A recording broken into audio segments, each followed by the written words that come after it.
এই অঙ্কটিতে কি আছে দেখি।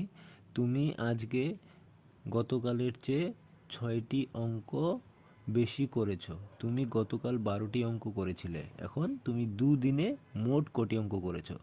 মানে তুমি গতকাল কটি অঙ্ক করেছো আর আজকে কটি অঙ্ক করেছো, দুটা মিলিয়ে মোট কটি অঙ্ক করেছো এটা বের করতে হবে। তো তুমি গতকাল কটি অঙ্ক করেছিলে? গতকাল ছিল হচ্ছে তুমি করেছিলে 12টি অঙ্ক, 12টি অঙ্ক। আর আজকে কতগুলো করেছো?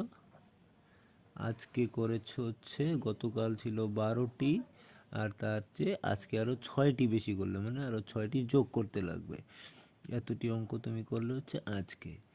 তাহলে কত হলো? 12 আর 6 18টি অঙ্ক হলো আজকে করলে। এখন দুদিনে মোট অঙ্ক কতগুলো হলো? দুদিনে মোট অঙ্ক করা হলো, কালকে করেছিলে 12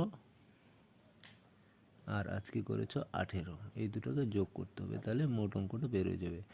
যোগটা করি তাহলে 12 আর 8, 2 আর 8, 10-এর 0, 10 ছিল 2 আর 8 10-এর 0, হাতে একটা হাতে থাকবে 1 আর 1 2 আর 1 3, তাহলে কয়টা হলো? 30টা। তারপরে উত্তরটা লিখতে হবে যে আমি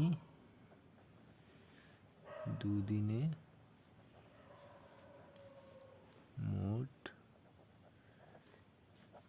30টি অঙ্ক করেছি।